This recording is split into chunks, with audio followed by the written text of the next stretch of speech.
ഇന്ന് മക്കളെ നിങ്ങളുടെയോ അതോ നെറ്റിൻ്റെയോ എന്താണുള്ള പ്രശ്നം അറിയില്ല.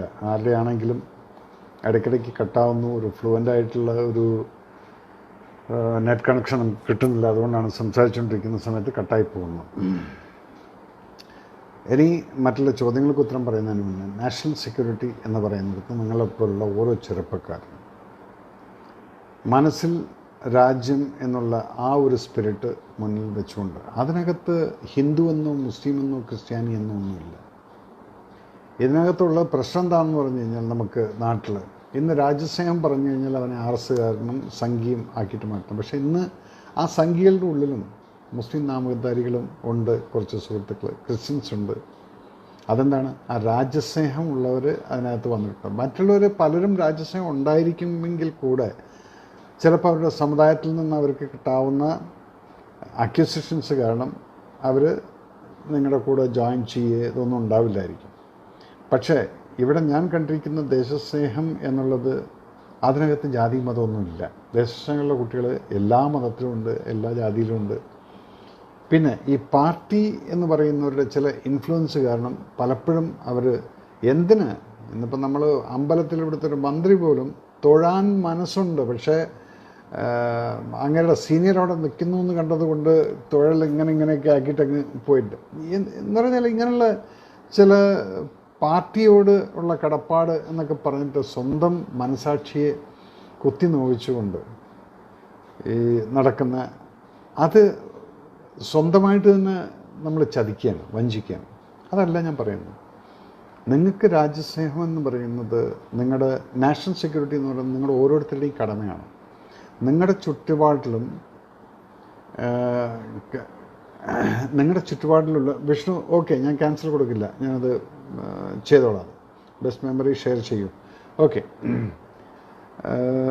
അപ്പം നിങ്ങളുടെ ചുറ്റുപാടിലുമുള്ള എന്ത് സംഭവങ്ങൾ നടക്കുമ്പോഴും അതിന് നിങ്ങളുടെ കണ്ണുണ്ടായിരിക്കണം. ഇപ്പം നിങ്ങളുടെ വീട്ടിൽ നിൽക്കുന്ന സമയത്ത് സംശയാസ്പദമായ രീതിയിൽ ആരെങ്കിലും നിങ്ങൾ കാണുകയാണെങ്കിൽ, വീട്ടിന് ചുറ്റുമാണെങ്കിൽ നിങ്ങളത് ശ്രദ്ധിക്കാറുണ്ട്, നിങ്ങളതിനെക്കുറിച്ച് അന്വേഷിക്കാറുണ്ട്. ഇതേപോലെയാണ് നിങ്ങൾ പുറത്തിറങ്ങിക്കഴിഞ്ഞാലും നിങ്ങൾ ഇറങ്ങി നടക്കുന്നത് നിങ്ങളുടെ വീട്ടിനകത്ത് തന്നെയാണ്. നിങ്ങളുടെ രാജ്യമെന്ന് പറയുന്ന വലിയ വീട്, ആ വീട്ടിനകത്ത് നടക്കുന്ന സമയത്ത് അവിടെ ഇതുപോലെ സംശയാസ്പദമായിട്ട് കാണുന്നുണ്ടെങ്കിൽ നിങ്ങളുള്ള ലൈക്ക് മൈൻഡഡ് കുട്ടികൾ അത് ഫോളോ അപ്പ് ചെയ്ത്, അവൻ എന്തിനാണ് ഇങ്ങനൊരു മനുഷ്യൻ ഞാനിവിടെ കണ്ടിട്ടില്ലല്ലോ, Y he's roaming around out here, അല്ലാതെ ഞാൻ റോഡിലേക്ക് ഇറങ്ങി ബസ്സിൽ പോകുന്നു, അവിടെ അയലോക്കത്തെ ആ സൈഡിലൊക്കെ ആൾക്കാരിങ്ങനെ സംശയാസ്പദമായിട്ടുണ്ടെങ്കിലും ഐ എം നോട്ട് ബോതേഡ് എന്നല്ല പറയേണ്ടത്. അവിടെയാണ് ഈ നാഷണൽ സെക്യൂരിറ്റിയിൽ നിങ്ങളെപ്പോലുള്ള ഓരോ ചെറുപ്പക്കാരുടെയും കടമ എന്താണെന്നുള്ളത് ഞാനീ പറയുന്നു. അവിടെ you should always keep an eye open and see that who is he. നമുക്ക് ഇപ്പം മൊസാദ് എന്ന് പറയുന്ന ഒരു സ്ഥാപനമുണ്ട് ഇസ്രായേലിൻ്റെ, അവരൊരു സീക്രട്ട് ഏജൻസാണ്. ഈ മൊസാദ് എന്ന് പറയുന്ന അവരുടെ ബുക്ക് ഞാൻ വായിച്ചിട്ടുണ്ട്. ആ ബുക്കിനകത്ത്, ആ മൊസാദിനകത്തൊരു 32 കട്സാസ് എന്ന് പറയുന്നൊരു ഗ്രൂപ്പുണ്ട്. കട്സാസ് 32 പേരാണ് അതിൽ. ഈ 32 പേര് ഹൈലി ഡെഡിക്കേറ്റഡ്, ഹൈലി പെട്രിയോട്ട്. ഈ ആളുകൾ അവരുടെ ട്രെയിനിങ്ങും കാര്യങ്ങളൊക്കെ കഴിഞ്ഞ് അവരങ്ങ് വിടുകയാണ് ഓരോ രാജ്യങ്ങളിലും സ്പൈ വർക്കിന് വേണ്ടിയിട്ട്. ഇപ്പോൾ ഇന്ത്യയിലും ഒരുത്തൻ എവിടെയെങ്കിലും കിടന്നുറങ്ങുന്നുണ്ടാവും. അവൻ ചിലപ്പം 5 വർഷമോ 10 വർഷമോ 15 വർഷമോ 20 വർഷമൊക്കെ ഏതെങ്കിലും ഒരു സ്ഥലത്ത് കൂലിവേലയും ചെയ്തുകൊണ്ട് നിൽക്കുന്നുണ്ടായിരിക്കും. അവൻ ചിലപ്പോൾ അവിടെ കല്യാണം കഴിച്ചിട്ട് കൂടിയിട്ടുണ്ടായിരുന്നു. പക്ഷേ അവൻ കിട്ടുന്ന ടാസ്ക് എന്ന് പറയുന്നത് ചിലപ്പോൾ 18 വർഷമൊക്കെ കഴിഞ്ഞിട്ടായിരിക്കും പെട്ടെന്നൊരു കോൾ വരുന്നത്. Okay, move to Bombay and you will be received by so and so. ഈ സമയത്ത് ഈ മനുഷ്യൻ കിട്ടുന്ന പവർ എന്ന് പറയുന്നത്, ഫൈനാൻഷ്യലി ഉള്ള പവർ, ഇങ്ങനത്തെ ക്രെഡിറ്റ് കാർഡോ അതിന് എന്ത് പൈസ വേണമെങ്കിലും ചിലവാകും. പക്ഷേ അതുവരേക്ക് ഇവന് കിട്ടിയിരുന്ന ശമ്പളം എന്ന് പറയുന്നത് വല്ലതും 10,000 രൂപ 20,000 രൂപ ശമ്പളമേ ഉള്ളൂ. പക്ഷേ ഈ ജോലി അസൈൻമെൻറ്റ് കിട്ടിക്കൊണ്ട് ഇവൻ ഈ ടാസ്കിന് പോകുന്ന സമയത്ത് അവൻ്റെ പവർ എന്ന് പറഞ്ഞാൽ ഹെവി പവറാണ്. Because he has got all the informations what ever he collected, അതിങ്ങനെ അയച്ചുകൊണ്ടിരിക്കുക, അതിൻ്റെയൊക്കെ കണക്ടിവിറ്റി വെച്ചിട്ടാണ്. അപ്പോൾ എന്താണ്, ഈ 32 പേരുള്ള ഈ കട്സാസിനെയാണ് ഇന്ന് ലോകം മുഴുവൻ പേടിക്കുന്നത്. അമേരിക്ക അടക്കം പേടിയാണ് അവർ, മൊസാദ് എന്ന് പറഞ്ഞു കഴിഞ്ഞാൽ. സോ അത് അവരുടെ ചെറിയൊരു രാജ്യത്തിലാണ് ഇത്രയും വലിയൊരു സെറ്റപ്പ് അവർ ഉണ്ടാക്കിയിരിക്കുന്നത്. ആ എന്തുകൊണ്ടെന്ന് പറഞ്ഞാൽ അവരുടെ രാജ്യത്തിൻ്റെ സർവൈവബിലിറ്റി അതിന് അത്യാവശ്യമാണ്. അപ്പം നിങ്ങളെപ്പോലുള്ള ഓരോ കുട്ടികളുടെയും മനസ്സിനകത്ത് ഉണ്ടാവേണ്ടത് ബാക്കിയുള്ള ചിന്താഗതികളൊക്കെ മാറ്റിവെക്കും. മണ്ണിനെ സ്നേഹിക്കുന്ന കുട്ടികളാണ് നിങ്ങൾ, നിൽക്കുന്ന മണ്ണിനെ സ്നേഹിക്കുന്നവരാണ്. അച്ഛനമ്മമാരെ സ്നേഹിക്കുന്ന പോലെ തന്നെ നിങ്ങൾ മണ്ണിനെ സ്നേഹിക്കുന്നുണ്ടെങ്കിൽ keep your eyes and ears open. ഇവിടെ എന്തെങ്കിലും രീതിയിലുള്ള ഒരു പ്രശ്നം നമ്മുടെ രാജ്യത്തിനെ മാനിക്കുന്നു. അന്ന് ആ ചെറുക്കനെ, ഇപ്പോൾ പട്ടാളക്കാരനെ അറസ്റ്റ് ചെയ്യിപ്പിക്കേണ്ടതെന്ന് പറഞ്ഞാൽ നിങ്ങൾ ആരോ ഒരാളാണ് എനിക്കൊരു ഫോർവേഡ് അയച്ചു തന്നിരിക്കുന്നത്. ആ ഫോർവേഡ് അയച്ചു തരുന്ന സമയത്ത് എനിക്ക് അപ്പം തന്നെ കിടന്നുറങ്ങാമായിരുന്നു വേണമെങ്കിൽ. പക്ഷെ ഞാനന്ന് രാത്രി അതിൻ്റെ മുകളിൽ ഇരുന്നിട്ട് അത് അയക്കേണ്ട സ്ഥലത്തേക്ക് എത്തിച്ചു കൊടുത്തുകൊണ്ടാണ് 2 ദിവസം കൊണ്ട് തേടി പിടിച്ച് കാശ്മീരിൽ പോയി അവനെ അറസ്റ്റ് ചെയ്തുകൊണ്ട് വന്നിരിക്കുന്നത്. എനിക്ക് വേണമെങ്കിൽ ഉറങ്ങാമായിരുന്നല്ലോ. ഇത് ഈ മെസ്സേജ് കിട്ടിയത് 10:30 മണിക്കാണ്. ഇനിയിപ്പോൾ ഞാൻ നാളെ നോക്കാം. നോ, ഇവിടെയാണ് നിങ്ങളുടെ ആ ഒരു ഊർജം പുറത്തേക്ക് വരേണ്ടത്. ഇത് 1 മിനിറ്റ് പോലും നമ്മൾ വേസ്റ്റ് ചെയ്യരുത്. യു ഷുഡ് നോട്ട് ഇപ്പം ഒരു ഇൻഫർമേഷൻ കിട്ടിയത് സമയത്തിന് നമുക്ക് കിട്ടിയിട്ട് അതിനെ യൂസ് ചെയ്തില്ലെങ്കിൽ ദാറ്റ് ഇൻഫർമേഷൻ ബിക്കംസ് വേസ്റ്റ്. അപ്പോൾ ആ കറക്റ്റ് ടൈമിനനുസരിച്ചിട്ടാണ് നമ്മൾ ഓരോരുത്തരും പ്രവർത്തിക്കേണ്ടത്. സമയം നോക്കിക്കൊണ്ട് ഒരു വിധത്തിലുള്ള കൺസെഷനും ഇല്ലാതെ ആ ടാസ്ക് കംപ്ലീറ്റ് ചെയ്യുക എന്നുള്ളതാണ് നാഷണൽ സെക്യൂരിറ്റിയെ സംബന്ധിച്ചിടത്തോളം നിങ്ങൾ ഓരോരുത്തരുടെയും കടമ എന്ന് പറയുന്നത്. ഇവിടെ ഞാൻ ഒരിക്കലും നിങ്ങൾ ഏത് ജാതിക്കാരനാണ് ഏത് മതക്കാരനാണെന്നുള്ളത് ഞാൻ ഒരിക്കലും ചോദിക്കില്ല. ബിക്കോസ് ഞാനൊരു പട്ടാളക്കാരനാണ്. ഞങ്ങളിതെല്ലാം കണ്ടിട്ടുള്ളതാണ്. പാകിസ്ഥാൻ ഓക്യുപ്പൈഡ്, എന്താണ് Deepa Gopinath, Pakistan occupied Kashmir is our part, plan ready, army will take action, union minister V K, former army chief union minister VK Singh on Gilgit Baltistan. See, POK is always ours. കാരണം കാശ്മീർ നമ്മുടെ ആണെങ്കിൽ POK, Pakistan occupied Kashmir എന്നാണ് പറയുന്നത്. അത് ഇത്രയും കാലം അതിൻ്റെ മുകളിൽ ആരും സീരിയസ് ആയിട്ടിരുന്നില്ല. കാരണം ഇവിടെ ഭരിച്ചിരുന്ന ഗവൺമെൻറ്റുകൾക്ക് അതിൻ്റെ സീരിയസ്നെസ്സോ അതിൻ്റേതായിട്ടുള്ളൊരു സ്പിരിറ്റോ ഞാൻ കണ്ടിട്ടില്ല. എന്തുകൊണ്ടാണ് ഇപ്പോൾ ഈ സമയത്ത് നമ്മളെല്ലാവർക്കും വേറൊരു വിധത്തിലുള്ള വികാരങ്ങൾ വരുന്നത്? അത് നമ്മുടെ പ്രധാനമന്ത്രിനെ ഇപ്പോൾ തെറിവിളിക്കുന്നുണ്ടായിരിക്കും. അത് ഏത് പ്രധാനമന്ത്രി വന്നാലും പല ആൾക്കാരും തെറിവിളിക്കും.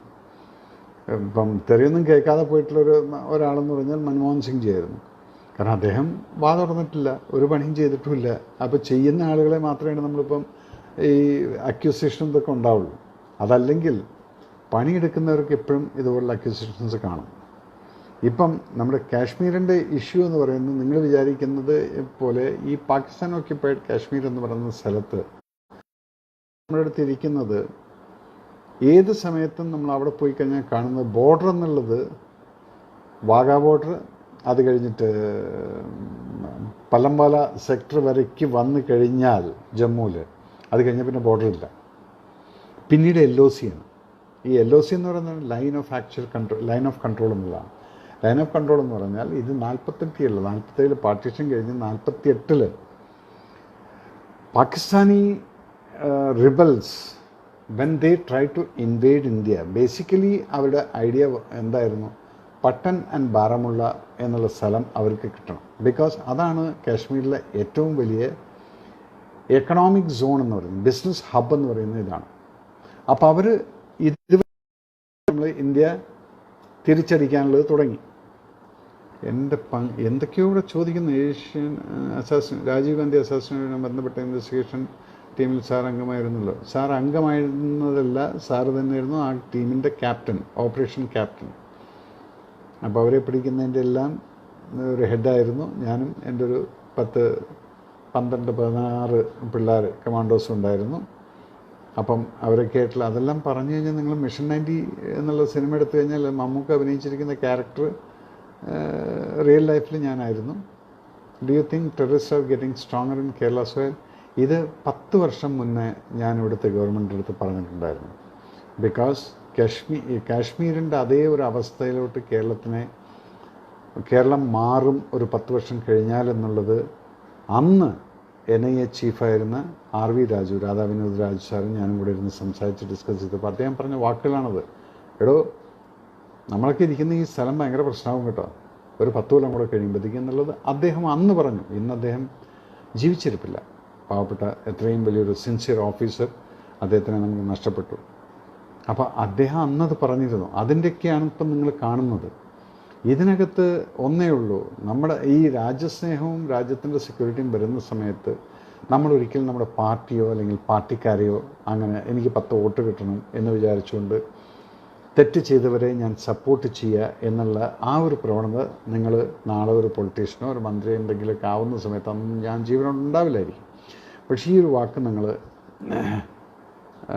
കൃത്യമായിട്ട് ആകുന്നുണ്ട്. ലൈറ്റ് ഒന്ന് അഡ്ജസ്റ്റ് ചെയ്യുമോ എന്ന് പറഞ്ഞാൽ ഇതൊക്കെയാണോ എനിക്ക് മനസ്സിലാവുന്നില്ല.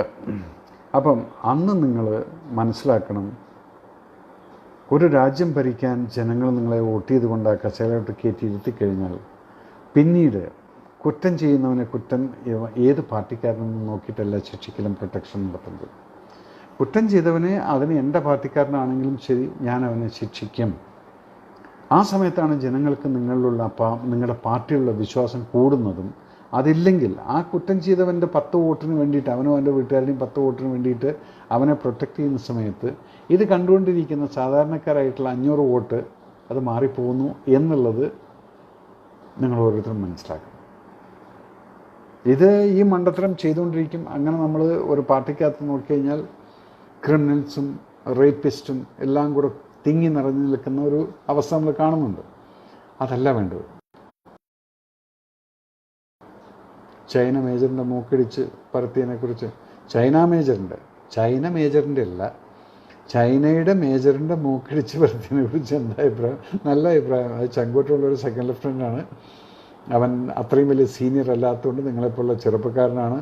അപ്പം നിങ്ങളെപ്പോലുള്ള ചെറുപ്പക്കാരൊക്കെ പട്ടാളത്തിൽ ചേർന്ന് കഴിഞ്ഞാൽ നിങ്ങൾക്ക് ആ ഒരു ഊർജ്ജമുണ്ടല്ലോ, എനിക്ക് എന്തെങ്കിലുമൊക്കെ ചെയ്യണമെന്ന്, ആ ഊർജ്ജമുള്ളൊരു ഒരു ലെഫ്റ്റനൻ്റാണ് അവൻ്റെ മൂക്കിനടിച്ചിരിക്കുന്നത്. സത്യം പറഞ്ഞു കഴിഞ്ഞാൽ നിങ്ങളാണെങ്കിലും ശരി, അവിടെ പോയി കഴിഞ്ഞ് ആ ഡോക്ലാം ഏരിയയിലൊക്കെ പോയി കഴിഞ്ഞാൽ ഇതുപോലെയാണ് വന്നിട്ട് നമ്മൾ വെച്ചിരിക്കുന്ന ആ കല്ലിൽ നിന്ന് നമ്മൾ താഴത്തേക്ക് ചൈനയിലോട്ട് പോയിട്ട് വെറുതെ ചൊറിയാൻ പോകാറില്ല. അവന്മാർ വെറുതെ വന്നിട്ട് ഇങ്ങനെ ചൊറിഞ്ഞുകൊണ്ടിരിക്കും. അപ്പോൾ അവർക്കും അറിയാൻ നമ്മൾ വെടിവെക്കില്ല. കാരണം എന്താ വെച്ചാൽ അത് ഒരു ജനീവ കൺവെൻഷൻ പ്രകാരമോ അല്ലെങ്കിൽ നമ്മളായിട്ടുള്ള ഒരു എഗ്രിമെൻ്റ് പ്രകാരമോ സീസ് ഫയറാണ് ഇപ്പോഴും ഇവിടെ. അപ്പോൾ ആ ഒരു ചങ്കൂറ്റത്തിലാണ് അവന്മാർ. അതുകൊണ്ടാണല്ലോ നമ്മൾ ചൈനക്കാരെ പട്ടാളക്കാരെ കാണുന്നുണ്ട്. നേരെ മറിച്ച് പല സ്ഥലങ്ങളിലും ഇന്ത്യ പാകിസ്ഥാൻ LOCയിലൊക്കെ നമുക്ക് 2 പട്ടാളക്കാരെ അങ്ങോട്ടും ഇങ്ങോട്ടും കാണാൻ പോലും പറ്റില്ല. അത്രയും ഒളിച്ചിരുന്നിട്ടാണ് നമ്മൾ നോക്കുന്നത്, കണ്ടാൽ വെടിവെക്കും എന്നുള്ളത് ആ ഒരു ലെവലിൽ. പക്ഷേ ഇവിടെ അങ്ങനെയല്ല. ഇവിടെ ഇങ്ങനെ വരുന്ന സമയത്ത് പല സമയത്തും ഈ ചൈനക്കാരന്മാർ ചൊറിയാൻ വരും. അപ്പോഴാണ് ലാലേട്ടൻ പറയുന്ന പോലെ ഇപ്പം ഈ സെക്കൻഡ് ലെഫ്റ്റനൻ്റ് മാന്തി കൊടുത്തു. അപ്പം അതിനകത്ത് നമ്മൾ ആരായാലും അത് ചെയ്തിരിക്കും.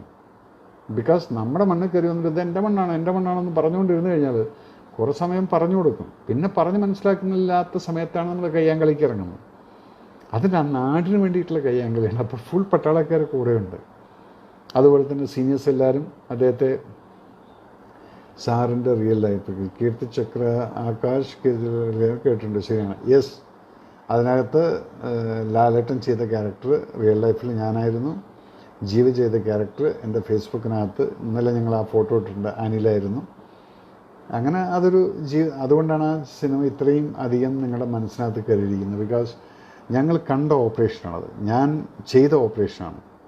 ഞാൻ കൊന്നിട്ടുള്ള 7 മിലിറ്റൻസ് എന്നുള്ളത് അത് ബ്രോഡ് ഡേ ലൈറ്റിലായിരുന്നു ഞങ്ങളത് ചെയ്തത്.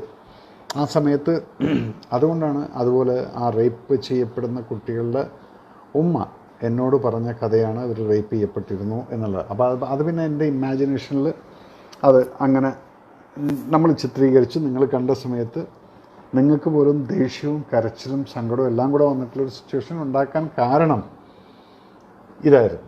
ബിക്കോസ് ഞാനത് ജീവിതത്തിൽ കണ്ട സിനിമയാണിത്, എൻ്റെ ജീവിതത്തിൽ കൂടെ പോയിട്ടുള്ളതാണ്. അതിനെ ഒരു ടെക്നിക്കലി ക്വാളിഫൈഡ് ആക്കിയിട്ട് നിങ്ങളുടെ മുന്നിൽ കൊണ്ടുവന്നാക്കിയപ്പം that become a hit. So അതാണ് കീർത്തിചക്ര എന്ന സിനിമയുടെ കാര്യം പറഞ്ഞു കഴിഞ്ഞാൽ. സാർ പട്ടാളത്തിൽ പോയില്ല എന്ന് കരുതി രാജ്യം ഇഷ്ടം കുറയുന്നില്ല. ശരിയാണ്, സംഭവിച്ചു. സാറ് കുറയുന്നില്ല. സാറില്ലാതെ കുറേ ആൾക്കാരുണ്ട് സാർ. ഉണ്ട്, സംഭവിച്ചു. ഞാനതിൽ പറഞ്ഞ പട്ടാളക്കാരനാവണമെന്നില്ല രാജ്യസ്നേഹം കാണിക്കാൻ. നിങ്ങളെപ്പോലെ ഓരോരുത്തർക്കും വേണ്ടതാണ്. മനോജ്, കാശ്മീർ ഭീകരവാദ പ്രവർത്തനത്തിനെതിരെ കേന്ദ്ര സർക്കാരിൻ്റെ നിലപാട് വളരെ ശക്തമായ നടപടിയല്ലേ? എന്താണ് അഭിപ്രായം? ശക്തമായ നടപടിയാണ്. ഇതാണ് വേണ്ടത്. ഇവിടെ ഇത് പറഞ്ഞു കഴിഞ്ഞാൽ മേജർ രവീനെ അപ്പോൾ അവർ പറയും, ഓ അയാൾ മോദി ആരാധകൻ അല്ലെങ്കിൽ അരെ, നിങ്ങൾ ആര് ചെയ്തു കഴിഞ്ഞാലും അതിനെ നമ്മൾ അപ്രീഷിയേറ്റ് ചെയ്യും. ഇതിനു മുന്നേ ജോർജ് ഫെർണാണ്ടസ് എന്ന് പറഞ്ഞൊരു ഡിഫൻസ് മിനിസ്റ്റർ ഉണ്ടായിരുന്നു. ഞാൻ ഇന്നും അദ്ദേഹത്തെ മനസ്സിൽ ആരാധിക്കുന്ന ഒരു വ്യക്തിയാണ്. കാരണം ആദ്യമായിട്ടാണ് കാർഗിൽ ഏരിയയിലൊക്കെ അദ്ദേഹം പോയി വിസിറ്റ് ചെയ്തിട്ട് എല്ലാ ആഴ്ചകളിലും ഡിഫൻസ് മിനിസ്റ്റർ പട്ടാളക്കാരെ കാണാൻ വേണ്ടി സിയാച്ചിലും കാർഗിലും പോകുമായിരുന്നു. അദ്ദേഹമായിട്ട് തുടങ്ങി വെച്ചിട്ടുള്ളൊരു പ്രവൃത്തിയായിരുന്നത്. അതിനുശേഷമാണ് ഇപ്പം മനസ്സോദനയാണെങ്കിലും അതിനുശേഷം വന്ന ഗവൺമെൻറ്റിൻ്റെ ഡിഫൻസ് മിനിസ്റ്റേഴ്സൊക്കെ ഒന്ന് പോവും, ഒന്ന് തല കാണിക്കും. പക്ഷെ അദ്ദേഹം അവിടെ പോയി കിടക്കുമായിരുന്നു. അപ്പോഴാണ് ആ പട്ടാളക്കാരുടെ വിഷമം അവർക്ക് മനസ്സിലാക്കാൻ പറ്റുള്ളൂ. കേരള സിലബസിൽ പാകിസ്ഥാനി ലാംഗ്വേജ് ഉറുദു പഠിപ്പിക്കാൻ തുടങ്ങി. ഇതിനെക്കുറിച്ച് എന്താണ് അഭിപ്രായം? 10 വോട്ടിന് വേണ്ടിയിട്ടുള്ള ഒരു കളി, അതല്ലാതെ വേറെ എന്താ മോനെ ഞാനിതിനെക്കുറിച്ചൊക്കെ പറയുന്നത്? പാകിസ്ഥാൻ്റെയും അല്ലെങ്കിൽ ഉറുദും ഏഷ്യാനെറ്റ് റിപ്പോർട്ടർമാർ നിരന്തരം രാജ്യത്തിൻ്റെ അപമാനപരമായ വാർത്തകൾ പ്രചരിപ്പിക്കുന്നതിനെക്കുറിച്ച് സജീവൻ. ഇത് ചോദിച്ചു കഴിഞ്ഞാൽ അവരുടെ TRP അല്ലെങ്കിൽ അവരുടേതായിട്ടുള്ള ഏത് ചാനലിനാണെങ്കിലും അവരുടേതായിട്ടുള്ള ചില പോളിസി, അത് പോളിസി ഒന്നല്ല, ഒരു TRP കിട്ടാൻ വേണ്ടി എന്തെങ്കിലും ചെയ്യുന്നു എന്നുള്ളത്. സോ അതിനെ നിങ്ങൾക്കത് ശരിയല്ല എന്ന് തോന്നുന്ന സമയത്ത് നിങ്ങളതിനെ പ്രതികരിക്കണം. ആ പ്രതികരണമാണ് നമുക്ക് ഓരോരുത്തർക്കും വേണ്ടത്. അല്ലാതെ നമ്മളിത് കേട്ടു അയ്യോ നമുക്കെന്ത് ചെയ്യാൻ പറ്റും? നിങ്ങൾക്ക് ചെയ്യാൻ പറ്റും. ആ നിങ്ങൾക്ക് ചെയ്യാൻ പറ്റുന്നത് എന്താണെന്നുള്ളത് നിങ്ങൾ മനസ്സിലാക്കിയിരിക്കണം, നിങ്ങളുടെ പവർ എന്താണെന്നുള്ളത്. അതില്ലാതെ വരുന്ന സമയത്താണ് നിങ്ങൾ പിന്നെ അയ്യോ എന്നെ കൊണ്ടൊന്നും പറ്റില്ല, ഞാനെന്ത് ചെയ്യാൻ പറ്റും? അങ്ങനെ ഓരോരുത്തരും വിചാരിച്ചു കഴിഞ്ഞാൽ പിന്നെ എങ്ങനെയാണ് ഈ രാജ്യം നേരെയാവാൻ പോകുന്നത്? ലോക്ക്ഡൗൺ കഴിയുമ്പോൾ ഒരു ഫിലിം പ്രതീക്ഷിക്കാം. ഷുവറായിട്ടും. ഞാനൊരു പഴയ കാലത്തെ NGO ഉദ്യോഗസ്ഥയാണ്. നമസ്തേ. Ajay Jayaram. Thank you Ajay. Sreeji, good evening sir. Bharat B, hi. Kiran, Namo Anandan, Mithun, Madhu sir. സംഘമായിട്ടുള്ള അടുപ്പം ഒന്ന് പറയാമോ? ഞാൻ സംഘമായിട്ടുള്ള അടുപ്പം എന്ന് ഞാൻ പറഞ്ഞില്ല. ഞാൻ 9ലും 10ലും പഠിക്കുന്ന സമയത്ത് ശാഖയിൽ പോകുമായിരുന്നു. സയൻസ് ശാഖയിൽ ഞാൻ പോകുമായിരുന്നു. അത് ഞാനൊരു സീരിയസ് ആയിട്ടെന്ന് പറഞ്ഞു കഴിഞ്ഞാൽ ഞാൻ പലയിടത്തും പറയാറുണ്ട്, എനിക്ക് ടൈമിനോടുള്ള ഡിസിപ്ലിൻ അല്ലെങ്കിൽ മണ്ണിനോടുള്ള സ്നേഹം എന്നൊക്കെ അത് പഠിപ്പിച്ചിട്ടുള്ളതൊക്കെ അവിടെ നിന്ന് തന്നെയാണ്. ഇനിയിപ്പോൾ അതിനെക്കുറിച്ച് നിങ്ങൾ എന്ത് പറഞ്ഞാലും നിങ്ങളുടെ കൗണ്ടർ പാർട്സ് ആയിട്ടുള്ളവർ ഫേസ്ബുക്കിൽ വന്നിരുന്നിട്ട് നിരങ്ങും ചില സമയത്ത്. അതൊന്നും ഐ എം നോട്ട് ബോതേർഡ്. എന്നോട് ഇന്നേ വരെ ഞാനതിൽ പറഞ്ഞു, എന്നോട് ഇന്നേ വരെ ശാഖയിലോ അല്ലെങ്കിൽ ഇന്നേ വരെ ഞാൻ അങ്ങനൊരു സ്വഭാവം ഞാൻ കാണിച്ചിട്ടുമില്ല. ഇന്നേ വരെ മറ്റുള്ളവരെ, മറ്റ് ജാതിക്കാരെ നിങ്ങൾ സ്നേഹിക്കരുത് അല്ലെങ്കിൽ അവരെ വെറുക്കണം എന്നുള്ളതൊന്നും ഇന്ന ശാഖയിലൊന്നും പഠിപ്പിച്ചിട്ടില്ല. ഞങ്ങൾ പോവും, 1 മണിക്കൂർ കളിക്കും, ഒരു ഡിസിപ്ലിൻ കാര്യങ്ങളൊക്കെ വരുത്തിക്കൊണ്ട് വീട്ടിൽ വരുന്നു. അപ്പം ആദർശധീരത, ആദർശം എന്നുള്ളത് അത് അന്നുണ്ട്. പിന്നെ ഈ ജാതി മതത്തിനോടും ഉള്ള, ഞാൻ വിശ്വസിക്കുന്ന അമ്പലത്തിൽ ഞാൻ പോകുന്നുണ്ട്. പക്ഷെ അത് വിചാരിച്ചിട്ട് ഞാൻ ഏതെങ്കിലും ഒരു ആരാധനാലയങ്ങൾ കണ്ടു കഴിഞ്ഞാൽ ഞാൻ അറിയാതെ വണ്ടി ഓടിക്കും, ഞാനൊന്ന് കുമ്പിടും. അവിടെയും കുറേ ആളുകൾ വിശ്വസിക്കുന്ന ദൈവം ഇരിപ്പുണ്ടല്ലോ. ഇതാണ് എൻ്റെയൊക്കെ ഒരു ചിന്താഗതി എന്ന് പറയുന്നത്. പക്ഷേ ഇപ്പോൾ ഇവിടെ കാണുന്നത്, നേരത്തെ പറഞ്ഞ പോലെ തന്നെ ഇവിടെ കാണുന്നത് എന്താണെന്ന് വെച്ചാൽ ഒരു പർട്ടിക്കുലർ സമുദായത്തിനെ ചവിട്ടി ഒതുക്കാൻ വേണ്ടിയിട്ട് നോക്കുന്നു. അത് എന്തിനാണെന്ന് വെച്ച് കഴിഞ്ഞാൽ മറ്റുള്ളവരിൽ നിന്നൊരു 10 വോട്ട് കിട്ടുമല്ലോ എന്ന് പറഞ്ഞിട്ട്. സത്യം പറഞ്ഞാൽ എൻ്റെ എത്രയോ സ്നേഹിതന്മാർ, മുസ്ലിം സഹോദരന്മാർ, അവരൊക്കെ ഞങ്ങൾ ഡിസ്കസ് ചെയ്യുന്ന സമയത്ത് അവർ പോലും ചിരിക്കുകയാണ്. അവർ പറയും, സാറേ ഈ പാർട്ടിക്കാരൊക്കെ വിചാരിഞ്ഞ് ഞങ്ങളൊക്കെ ഇങ്ങനെയൊക്കെ സൂചിപ്പിക്കുക എന്നുള്ളതാണ്. അവർ പോലും ചിരിക്കാൻ തുടങ്ങിയിരിക്കുന്നു ഈ മണ്ടത്തരം കാണിച്ചിട്ട് മറ്റുള്ളവർക്ക്. അപ്പോൾ എന്താണ് ഇതിന് അർത്ഥം?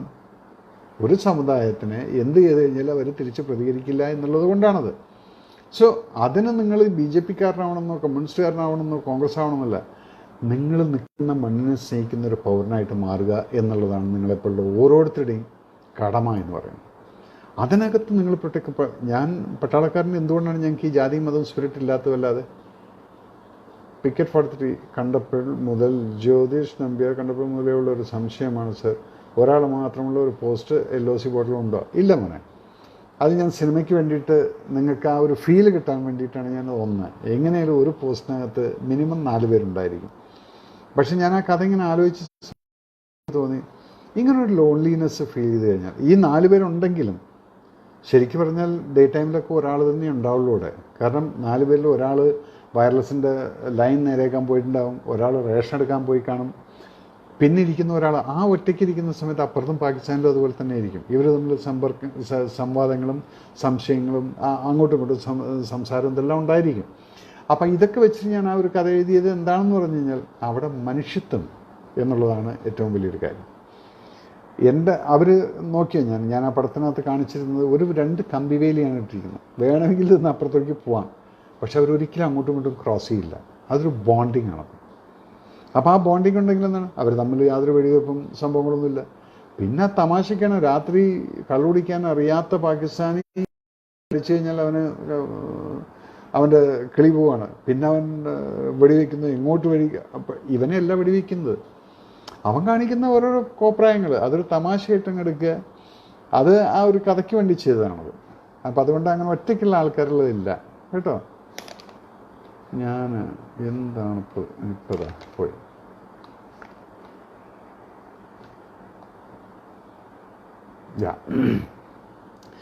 പ്രതിരോധത്തെയും കുറിച്ച് മനസ്സിലാക്കാൻ തുടങ്ങിയത് ശ്രീ മോദി വന്നതിന് ശേഷം ഇന്ത്യൻ മിലിറ്ററിയെക്കുറിച്ചും നമ്മുടെ രാജ്യത്തെക്കുറിച്ചും. Yes, you are right.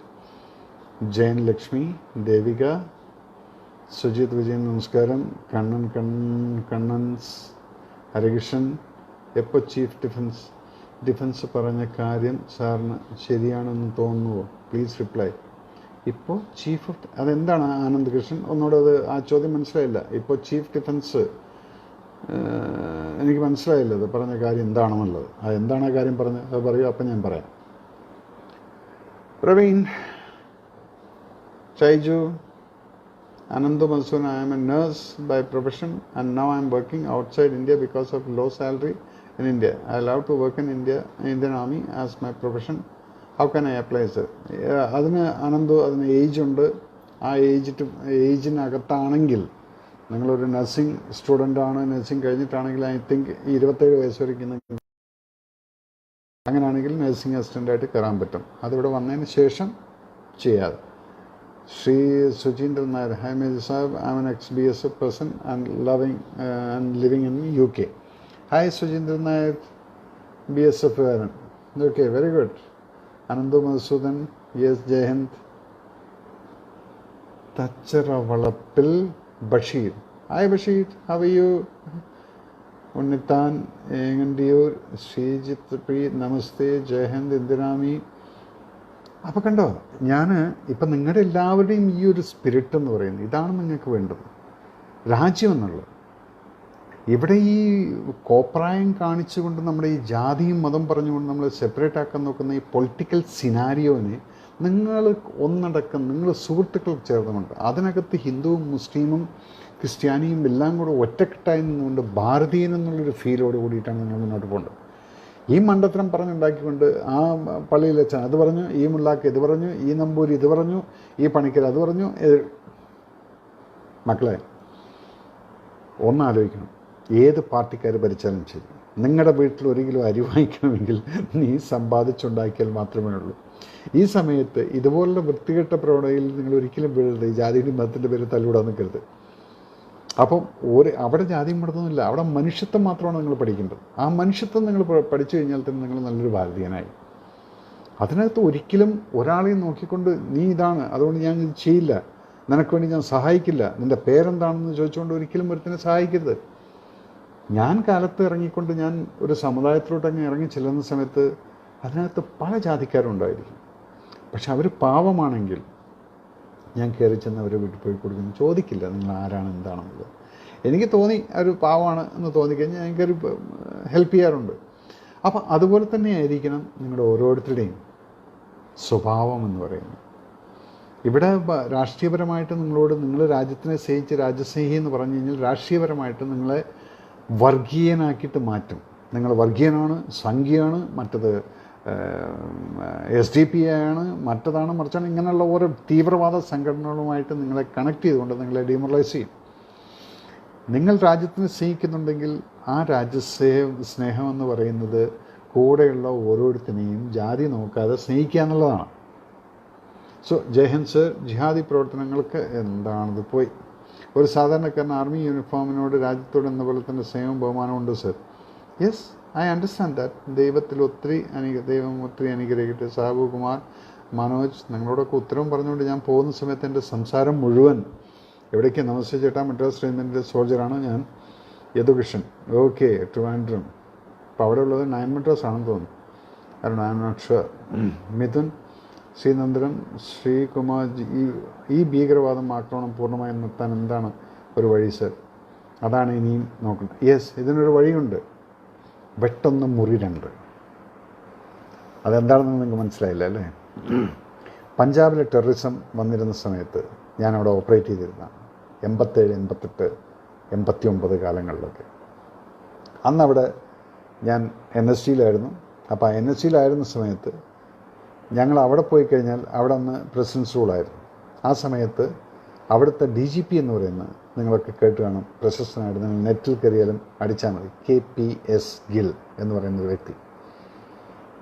ഈ വ്യക്തി എനിക്കിന്നും ഓർമ്മയുണ്ട്. ഞാൻ ആദ്യമായിട്ട് അവിടെ ചെന്ന സമയത്ത് അദ്ദേഹത്തിൻ്റെ ഓഫീസിൽ പോയിട്ട് ബ്രീഫിംഗ് എടുക്കാൻ പോയതാണ്. ഞാൻ പറഞ്ഞു, സർ ഞാൻ ഇങ്ങനെ I am taking over the post in Harike guest ഹൗസിലാണ്, വി ആർ ദ NSG സോൻസോ. അപ്പോൾ അദ്ദേഹം പറഞ്ഞൊരു കാര്യമുണ്ട്, Raveendran, they used to call me full name, Raveendran, അഗർ ഏക് വെപ്പൻ, ഒരു തോക്ക് നീ എവിടെയെങ്കിലും ഒരു ഗ്രൂപ്പിൽ കണ്ടു കഴിഞ്ഞാൽ അതിന് ചുറ്റും നിൽക്കുന്ന എല്ലാറ്റിനും തട്ടിക്കുന്നു. മനസ്സിലായതിൻ്റെ ആ ഓർഡറിൻ്റെ അർത്ഥം? ഒരു അൺഅത്രൈസ്ഡ് തോക്കുമായിട്ടൊരു ഭീകരവാദി എവിടെയെങ്കിലും ഉണ്ടെങ്കിൽ അവനെ സപ്പോർട്ട് ചെയ്യുന്നവരാണല്ലോ അവൻ്റെ കൂടെ നിൽക്കുന്നത്. അപ്പം അതുകൊണ്ട് ഒറ്റണം തന്നെ വെച്ചിരിക്കരുത്. ഈ ഒരു ഓർഡറാണ് 2 വർഷത്തിനകത്ത് പഞ്ചാബിലത്തെ ടെററിസം മാറി. കാരണം ആ ജനങ്ങൾ പിന്നീട് ഒരു ടെററിസ്റ്റ്, ഒരു മിലിറ്റൻ്റ് കയ്യിൽ തോക്കുണ്ടെങ്കിൽ അവർ വന്ന് ഞങ്ങളുടെ അടുത്ത് പറയും, ഇന്നൊരാൾ ഇന്ന സ്ഥലത്തുണ്ടോ സർ, മിലിറ്റൻ്റ് ആണെന്നുള്ളത്. അവനെ കണ്ടിട്ട് എക്സൈറ്റ്മെൻറ്റിൽ. പക്ഷേ ഇന്ന് കാശ്മീരിൽ അതാണ്. കാശ്മീരിൽ 4 തോക്കിട്ട് നടക്കുന്ന സമയത്ത് അവിടുത്തെ ആ ഗ്രൂപ്പ് മുഴുവൻ അവരുടെ പിറകെ നടന്നിട്ട് മുദ്രാവാക്യം വിളിച്ചുകൊണ്ട് നടക്കുന്നതാണ് കാണുന്നത്. അപ്പം അത് മാറ്റിയെടുക്കണമെങ്കിൽ, ഈ ടെററിസം മാറ്റിയെടുക്കണമെങ്കിൽ, ഒന്നാമത്തെ നമ്മുടെ ഈ പാകിസ്ഥാൻ സ്പോൺസേഡ് ആയിട്ടുള്ള അവരിവിടുത്തെ മുസ്ലിങ്ങൾ, നമ്മുടെ മുസ്ലിം സഹോദരങ്ങളെയാണ് അവർ തെറ്റിദ്ധരിപ്പിച്ചുകൊണ്ട് ഞങ്ങൾ നിങ്ങൾക്കുള്ളതാണ് എന്ന് പറഞ്ഞുകൊണ്ട് തെറ്റിദ്ധരിപ്പിച്ച് അതിൽ വീഴുന്നൊരു 5% മുസ്ലിം പോപ്പുലേഷനാണ് ഈ ടെററിസ്റ്റുകളായിട്ട് പോകുന്നത്. ആ വിവരമില്ലായ്മ കൊണ്ട് പറ്റുന്ന അബദ്ധത്തിൽ എത്ര ജീവൻ കേരളത്തിൽ നടക്കാൻ പോയിട്ടുണ്ടായിരുന്നില്ല. ഇപ്പോൾ ഈ പട്ടാളക്കാരനെ പിടിച്ചിട്ടുള്ളത് കേരളത്തുകാരനല്ലേ. സോ എവിടെ നിന്നും അവരിങ്ങനെ ഇതുപോലുള്ള ആളുകളെ ട്രാപ്പ് ചെയ്തുകൊണ്ട് ഒരു രാജ്യത്തിന് എഗൻസ്റ്റ് ആയിട്ടാണ് അവർ വർക്ക് ചെയ്യുന്നത്. പക്ഷെ നമ്മളെ ഇവിടെ എന്താണ് ചെയ്യുന്നത്? ഹിന്ദുക്കളെയും മുസ്ലിങ്ങളെയും അടുപ്പിക്കുകയാണ്. അപ്പോൾ ഇവിടെ ആ അടിയിൽ നിങ്ങൾ ഒരിക്കലും വീണു പോകരുത്. ഈ അടിയിൽ വീണു പോരുതെന്ന് പറയാൻ കാരണം ധാരാണിപ്പോൾ ഇത് സാറ് പൊളിയാണ്. അപ്പോൾ ഇനിയും പട്ടാളത്തിൽ പോകണം എന്നുള്ളത് എപ്പോൾ വേണമെങ്കിലും പോകാൻ തയ്യാറില്ല. കിരൺ തില്ലങ്കേരി സേവാഭാരതി, നമസ്തേ സർ. ഓക്കെ, നമസ്തേ സുമേഷ്. പിടിക്കണം, POK പിടിക്കണം. ഇതൊക്കെ നിങ്ങളുടെ ഒരു സ്പിരിറ്റാണത്. ആ സ്പിരിറ്റ് നിങ്ങൾ വെച്ചുകൊണ്ടിരിക്കണം. രവി ശ്രീനിവാസ്, തോമസ് ഐസക്കിൻ്റെ പുതിയ മണ്ടൻ പോസ്റ്റിൽ ഒന്ന് വായോ. ഞാനും അത് കണ്ട് ചിരിക്കാന്നുള്ളത്, വേറെ ഒന്നും പറയുന്നില്ല. എന്തെങ്കിലും മനുഷ്യരെ കാണുന്ന സമയത്തൊന്ന് സംസാരിക്കാൻ ഞാൻ എന്താണ് ഈ പറഞ്ഞതെന്നുള്ളത്. വിവേക് വൈക്കാറ്റിൽ, sir are you and many more ex servicemen like you ready to? Yes. ഇന്ന് പാലക്കാട്ട് നിന്ന് ഒരു സുരേഷ് എന്നോ പ്രകാശ് എന്ന് പറഞ്ഞ് എന്നെ ഒരു പട്ടാളക്കാരൻ വിളിച്ചിരുന്നു. ഇന്ന് പാലക്കാട് നിന്ന് വിളിച്ചാണ് കാലത്ത്. എൻ്റെ ആ ഫേസ്ബുക്ക് പോസ്റ്റ് കണ്ടിട്ട് വികാരഭരിതനായിട്ട് വിളിച്ചിരിക്കുകയാണ്. അദ്ദേഹം 8 വർഷം സർവീസ് ചെയ്തിട്ട് പാരയിലായിരുന്നു, 17 പാരയിൽ. അദ്ദേഹം അവിടുന്ന് ആ 8 വർഷം സർവീസ് ചെയ്തിട്ട് അച്ഛൻ മരിച്ചുപോയി, പിന്നെ അമ്മയെ നോക്കാൻ ഇവിടെ ആരുമില്ല എന്ന് പറഞ്ഞ് തിരിച്ച് പാലക്കാട്ടേക്ക് വന്നു. അദ്ദേഹത്തിൻ്റെ മകനെ അദ്ദേഹം പഠിപ്പിച്ചു കൊടുത്തിട്ട് എയർഫോഴ്സിൽ നിന്നൊരു സ്ക്വാഡ് ലീഡറാണ്. അയാളുടെ സ്പിരിറ്റ് ഇന്നിപ്പം അദ്ദേഹത്തിന് 67 വയസ്സായിരിക്കുന്നു എന്നാണ് പറഞ്ഞത്. അപ്പോൾ ഈ നമ്മുടെ ഉറി അറ്റാക്ക് നടന്ന സമയത്ത് മനസ്സ് വേദനിച്ചിട്ട് ഇദ്ദേഹം ആ സമയത്ത് സ്വന്തം മോട്ടോർ ബൈക്ക് എടുത്തുകൊണ്ട് ഇവിടുന്ന് ഉറി വരെ പോയി പട്ടാളക്കാരെയും കണ്ടിട്ട് തിരിച്ചു വന്നിരിക്കും. അതാണ് സ്പിരിറ്റ് എന്ന് പറയുന്നത്. എൻ്റെ പട്ടാളക്കാരെ പാകിസ്ഥാൻകാരൻ വന്നിട്ട് അടിച്ചിട്ട് പോയി ഉറങ്ങിക്കിടന്നിരുന്നവരെ മനസ്സ് വേദനിച്ചുകൊണ്ട് ആ സ്ഥലത്ത് പോയിക്കൊണ്ടൊരു സല്യൂട്ട് അടിച്ചിട്ട് വരുന്ന എക്സ് സർവീസ്മെനെയാണ് ഞാൻ കാണുന്നത്. അങ്ങനെയുള്ള എക്സ് സർവീസ്മെന്മാരിവിടെ ഉണ്ട്. ഞാനൊന്ന് ആഞ്ഞ് പരിശ്രമിച്ചിട്ടൊന്നെങ്കിൽ വിളിച്ചു കഴിഞ്ഞാൽ ഇവിടെ ഞാൻ 1000 അല്ല 10,000 കണക്കിന് പട്ടാളക്കാർ എൻ്റെ പുറകിൽ നിർത്താൻ എനിക്ക് സാധിക്കും. കാരണം അതുപോലുള്ള സ്പിരിറ്റഡ് ആയിട്ടുള്ള പട്ടാളക്കാർ ഇന്നും കേരളത്തിലുണ്ട്. അവർ ഒതുങ്ങിയിരിക്കുന്ന എന്താണെന്ന് വെച്ചാൽ അവരത് ഇതുപോലെ തന്നെ ഈ പൊളിറ്റിസൈസ് ചെയ്യപ്പെടാൻ ആഗ്രഹിക്കുന്നില്ല. എന്തെങ്കിലും പറഞ്ഞു കഴിഞ്ഞാൽ അപ്പോഴത്തേക്കും അതിനെ സംഖ്യയാക്കി അല്ലെങ്കിൽ കമ്മിയാക്കി കോങ്കിയാക്കി എന്തൊക്കെയോ ലാംഗ്വേജുകൾ നമ്മൾ യൂസ് ചെയ്യുന്നു. പട്ടാളക്കാരൻ്റെ ബേസിക് സ്പിരിറ്റ് എന്ന് പറയുന്നതും രാജ്യസ്നേഹം, രണ്ടാമത്തെ കൊടി എന്ന് പറയുന്നത് നാഷണൽ ഫ്ലാഗ്, ദേശീയ പതാക. ഈ ഒരു സ്പിരിറ്റ് തന്നെയാണ്. ഇടയിൽ ഇപ്പോൾ വന്നതിന് ശേഷം പല പൊളിറ്റിക്കൽ സിനാരിയോസും കണ്ടിട്ട് ചില പൊളിറ്റിക്കൽ പാർട്ടീസുമായിട്ട് ചില അടുപ്പം കാണുമായിരിക്കും. അതെന്തുകൊണ്ടെന്ന് പറഞ്ഞാൽ അവൻ്റെ മനസ്സിനകത്ത് രാജ്യസ്നേഹം എവിടെ എന്ത് എന്ന് പറയുന്നത്, എവിടെ മതം രാഷ്ട്രീയമൊക്കെ ഇതെന്താണിത് ഒന്ന് വന്ന് പോയി മോനെ ജയൻ സർ, എനിക്ക് വായിക്കാൻ പറ്റിയില്ല. ജോജോ ഈ സമയത്ത് രാഷ്ട്രീയം പാടില്ല. Very good information. യെസ്, ഈ സമയത്ത് നമ്മൾ ഒരിക്കലും രാഷ്ട്രീയം പറയേണ്ട ആവശ്യമില്ല. ബിക്കോസ് ഇന്ന് നമ്മൾ ഫേസ് ചെയ്യുന്ന ഒരു സംഭവം എന്ന് പറയുന്നത് മനുഷ്യരാശിക്ക് തന്നെ ഒരു ചാലഞ്ചാണ് ഈ കോവിഡ് എന്ന് പറയുന്നത്. ഒരു വൈറസ്, കണ്ണിനകത്ത് പെടാത്തൊരു വൈറസ് ഇന്ന് ലോകത്തിനെ പിടിച്ച് ഉലച്ചിരിക്കുകയാണ്. ഇന്ന് നമ്മുടെ എല്ലാം ഈവൻ എക്കണോമി അടക്കം താറുമാറായിട്ട് കിടക്കുകയാണ്. ഈ സമയത്ത് നമ്മൾ രാഷ്ട്രീയം പറയും.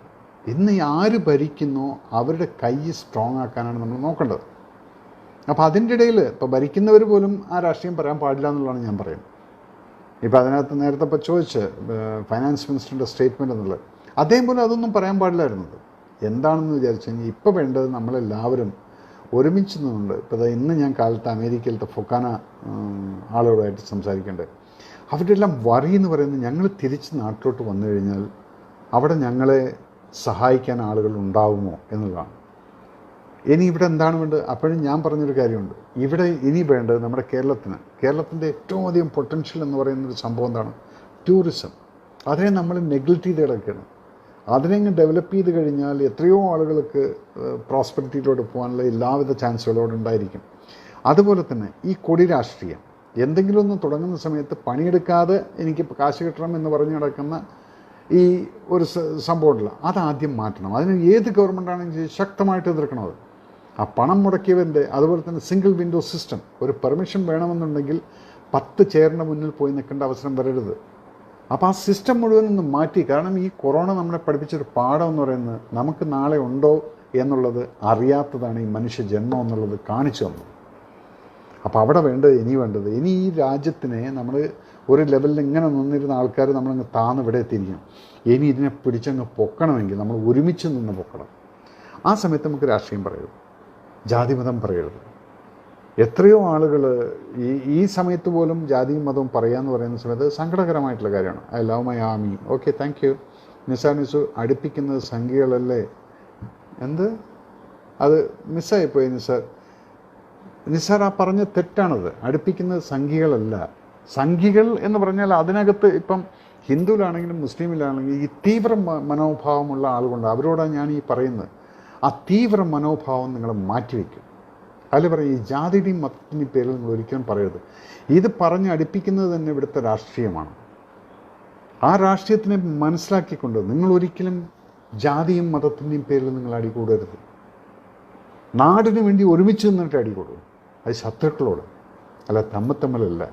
നമ്മുടെ അയലോക്കത്തരായിട്ട് അടി കൂടുക എന്ന് പറയുന്നത് വല്ലപ്പോഴും കഴിഞ്ഞ് കഴിഞ്ഞാൽ പിന്നെയും നമ്മൾ ഫ്രണ്ട്സാവും.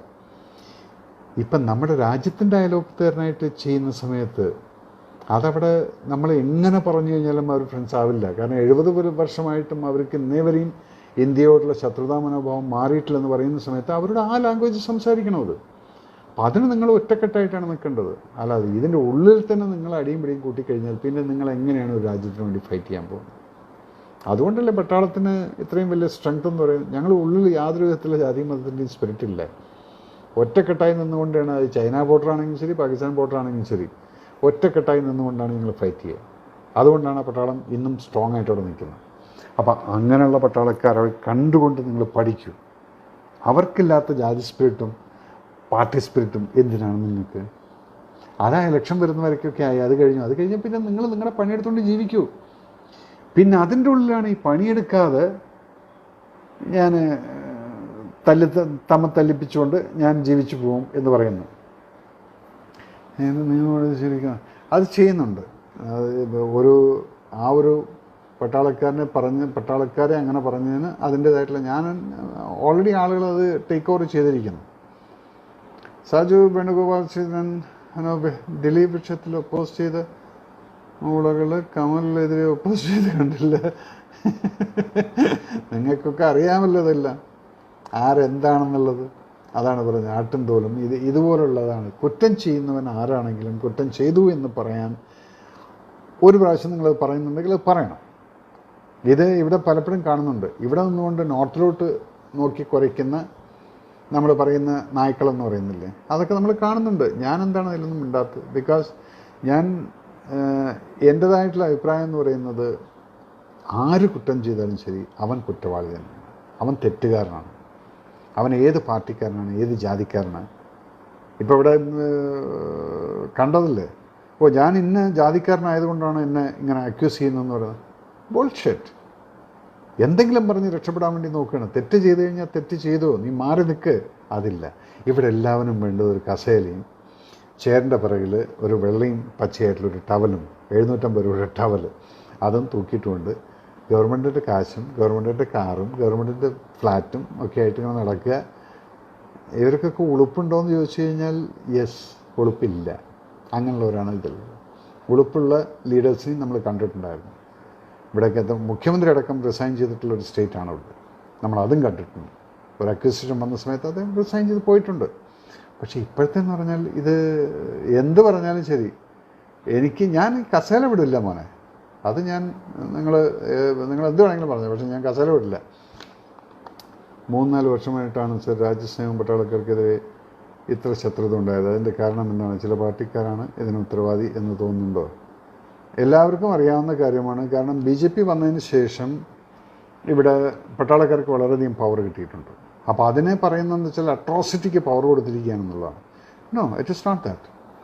നിങ്ങൾക്കറിയോ, ഇപ്പം പുതിയതായിട്ടുള്ള, ഞാൻ എപ്പോഴും ആലോചിക്കുമായിരുന്നു, ഈ ടെററിസ്റ്റുകളെ കൊന്നു കഴിഞ്ഞാൽ പട്ടാളക്കാർ ആ ശവശരീരം ചുമന്നുകൊണ്ട് ഇവരുടെ വീട്ടിൽ കൊണ്ട് കൊടുത്തിട്ട് അവൻ്റെ ഫ്യൂണറലിന് പട്ടാളക്കാരെ കല്ലെടുത്തെറിയലും വണ്ടി തല്ലി പൊളിക്കലും നമ്മൾ കണ്ടുകൊണ്ടിരിക്കുന്നതാണ്. എന്തിനാണ് ഒരു തീവ്രവാദിയുടെ ശവശരീരം കൊണ്ടുപോയിട്ട്, അത് തീവ്രവാദി ആയതുകൊണ്ടാണ് അവൻ ഈ AK-47 കൊണ്ട് നടക്കുന്നത്. ശവശരീരം ഇവൻ്റെ വീട്ടിൽ കൊണ്ടിട്ട് ഹാൻഡ് ഓവർ ചെയ്യുന്നു. ഇപ്പോൾ അതിൻ്റെ ഓൾറെഡി വന്നിരിക്കുന്നു. ഇനി അതുണ്ടാവില്ല. നീ തീവ്രവാദിയാണ്, എൻകൗണ്ടറിൽ മരിക്കപ്പെട്ട് കഴിഞ്ഞാൽ നീ എവിടെ പോകുന്നു എന്നുള്ള ആർക്കും അറിയില്ല. അപ്പോൾ ഒസാമ ബിൻ ലാഡൻ്റെ ശവശരീരം എവിടെയെങ്കിലും അവർ കൊണ്ട് വീട്ടിൽ കൊണ്ടു കൊടുത്തു. അമേരിക്ക എവിടെയോ കടലിൽ കൊണ്ട് വലിച്ചെറിഞ്ഞു. That's all. അപ്പം ഇതിനെ നിങ്ങളൊരു പാർട്ടിക്കാരെ കുറ്റം പറഞ്ഞിരുന്ന കാര്യമില്ല. ആ സ്പിരിറ്റ് എന്ന് പറഞ്ഞാൽ പട്ടാളത്തിന് കിട്ടുന്ന കുറച്ച് ഫ്രീഡംസ് പണ്ടൊക്കെ ഞാൻ അനുഭവിച്ചിട്ടുണ്ട്. ഇങ്ങോട്ട് കല്ലെടുത്ത് കഴിഞ്ഞാലും അങ്ങോട്ട് ഒന്നും ചെയ്യാൻ പറ്റാത്ത ഒരു ഓർഡേഴ്സൊക്കെ ഉണ്ടായിരുന്ന സമയത്ത് ഞാൻ അവിടെ കാശ്മീരിൽ വർക്ക് ചെയ്തിട്ടുണ്ട്. നമ്മളെ വെടിവെച്ചാൽ മാത്രമേ തിരിച്ച് വെടിവെക്കാൻ പാടുള്ളൂ എന്നുള്ളത്. പക്ഷെ അവർ കല്ലെടുത്തെറിയും. എൻ്റെയൊക്കെ തലയ്ക്ക് മുകളിൽ ഞാൻ വണ്ടി കൊണ്ടുപോകുന്ന സമയത്ത് ബക്കറ്റിൽ കളക്ട് ചെയ്ത് വെച്ചിരിക്കുന്ന മൂത്രം അവരെടുത്ത് ഒഴിക്കുമായിരുന്നു. നമുക്ക് വെടിവെക്കാൻ പറ്റില്ല. അങ്ങനെയുള്ള ഓർഡേഴ്സായിരുന്നു. അതുകൊണ്ടാണ് ഇതെല്ലാം ഇത്രയും മുന്നോട്ട് പോയത്. ടൂർ ഓഫ് ഡ്യൂട്ടി എന്ന സംവിധാനത്തെ പറ്റിയുള്ള അങ്ങയുടെ അഭിപ്രായം എന്താണ്? ഫാന്റാസ്റ്റിക് അഞ്ജന. അത് അത്യാവശ്യം. ഇന്നിപ്പോൾ നിങ്ങളെപ്പോലുള്ള ചെറുപ്പക്കാർ പലരും ചോദിക്കും, സാർ ഞാൻ നാടിന് വേണ്ടി പോരാടാൻ തയ്യാറാണ്. ഈ 3 വർഷം നിങ്ങളതിൻ്റെ എക്സ്പീരിയൻസ് ചെയ്യും. ആ 3 വർഷത്തിൽ ഒരുപക്ഷെ നിങ്ങൾ നല്ല ഡ്യൂട്ടിയൊക്കെ ചെയ്യുകയാണെങ്കിൽ ചിലപ്പോൾ അത് 3 എന്നുള്ളത് 30 വർഷം വരെ സർവീസ് ചെയ്യാനുള്ള ചാൻസ് നിങ്ങൾക്കുണ്ടായിരിക്കും. പക്ഷേ എന്തായാലും ശരി, നിങ്ങളുടേതായിട്ടുള്ള ആ ടെസ്റ്റും എക്സാമിനേഷനും എല്ലാം ഉണ്ടായിരിക്കും. പക്ഷേ വേക്കൻസി കുറേ കൂടുന്നതുകൊണ്ട് ചാൻസ് കൂടും. അപ്പോൾ ടെസ്റ്റും നിങ്ങളുടെ ശരീരം ഫിറ്റാക്കലും ഇതെല്ലാം നിങ്ങൾ ചെയ്തിരിക്കണം. അല്ലാതെ വെറുതെ പോയിട്ട് റിക്രൂട്ട്മെൻറ്റ് ചെയ്ത് കഴിഞ്ഞാൽ അവരാരും റിക്രൂട്ട് ചെയ്യില്ല. പട്ടാളക്കാരൻ്റേതായിട്ടുള്ള ആ നോർമൽ ഫിസിക്കൽ ഫിറ്റ്നസ് നിങ്ങൾക്ക് വേണം. തീവ്രവാദം യദുലാൽ സാബ്, നമ്മുടെ ഈ രാജ്യത്ത് നല്ല എന്ന് കാണാൻ ഇനി എന്ത് ചെയ്യണം? രാഷ്ട്രീയമില്ലാത്ത, മതതീവ്രവാദമില്ലാത്ത, യുദ്ധം ഇല്ലാത്തൊരു രാജ്യം. സൂപ്പർ, നല്ലൊരു സ്വപ്നമാണ്. ആ സ്വപ്നത്തിന് വേണ്ടി നമുക്ക് പ്രാർത്ഥിക്കാം, നമുക്ക് വർക്ക് ചെയ്യാം. നിങ്ങളെപ്പോലുള്ള ചെറുപ്പക്കാർ ഇനിയെങ്കിലും ഈ ജാതിയുടെയും മതത്തിൻ്റെയും പേരിൽ പ്രശ്നങ്ങളൊന്നും ഉണ്ടാക്കാതെ, കൂടെ ഉള്ളവൻ ആരാണെന്നോ അവൻ്റെ പേര് ചോദിക്കാതെ അവനെയും കൂടെ പ്രൊട്ടക്റ്റ് ചെയ്യുന്ന ഒരു ഇന്ത്യൻ എന്ന് പറയാൻ അവൻ തയ്യാറാണെങ്കിൽ അവന് വേണ്ടി മരിക്കാനും നിങ്ങൾ തയ്യാറായിരിക്കണം. പക്ഷെ അവൻ ഞാൻ ഇന്ത്യക്കാരനാണെന്ന് പറയാൻ തയ്യാറല്ലെങ്കിൽ കീപ്പ് ഹിം അവേ. കാരണം അതിനെക്കുറിച്ച് അത് എന്തുകൊണ്ടാണെന്ന് വെച്ചാൽ അവൻ്റേതായിട്ടുള്ള മനസ്സിനകത്ത് നിങ്ങൾക്ക് മാറ്റാൻ പറ്റുമെങ്കിൽ നിങ്ങൾ മാറ്റണം. ഇന്ത്യ എന്നുള്ള സ്പിരിറ്റാണ് നമുക്ക് ഓരോരുത്തർക്കും വേണ്ടത്. ഏത് മതത്തിലുമുണ്ട് സർ കുഷ്ഠം നിറഞ്ഞ മനസ്സ്. അത് ശരിയാണ്, എല്ലായിടത്തും ഉണ്ടത്. അതുകൊണ്ടാണ് പറഞ്ഞത് ഷാജി, ഇത് നമ്മളിപ്പോൾ നമ്മുടെയൊക്കെ സങ്കടമാണത്. കാരണം നിങ്ങളെപ്പോലുള്ള ഓരോരുത്തർക്കുള്ള വികാരം എന്താണെന്നുള്ളത് ഞാൻ കാണുന്നുണ്ട്. ഞാൻ എത്രയോ ചെറുപ്പക്കാരായിട്ട് ഇൻട്രാക്ട് ചെയ്യുന്നതാണ്. പല ജാതിയിലും മതത്തിലുള്ളവർക്ക് ഈ വേദനയുണ്ട്. സാർ എന്തിനാ സാർ ഈ ജാതിയുടെ മതത്തിൻ്റെ പേരും പറഞ്ഞ് തല്ലുണ്ടാക്കും? അപ്പം അത് പറഞ്ഞാൽ ഒരു പാർട്ടിക്കാരോട് സംഖ്യകളാണത് ചെയ്യുന്നത്, അപ്പുറത്ത് പോയി കഴിഞ്ഞാൽ അത് കമ്മികളാണത് ചെയ്യുന്നത്. ഇതിൻ്റെ ഇടയിൽ എല്ലാം കൂടെ നോക്കിക്കഴിഞ്ഞാൽ ആരാണ് ചെയ്യുന്നത്? ഇതാരാണ് ചെയ്യുന്നതെന്നുള്ളതല്ല, നിങ്ങൾ എന്തുകൊണ്ട് അത് ചിന്തിക്കുന്നില്ല എന്നുള്ളതാണ്. നിങ്ങളോട് ഞാനിപ്പോൾ പറയുന്നുണ്ട്, ആ ചിന്താഗതി, ഇതുപോലുള്ള രാഷ്ട്രീയപരമായിട്ടുള്ള സ്റ്റേറ്റ്മെൻറ്റുകളിൽ നിന്ന് നിങ്ങൾ ദൂരെ നിൽക്കണം. ആര് പറഞ്ഞാലും വിശ്വസിക്കരുത്.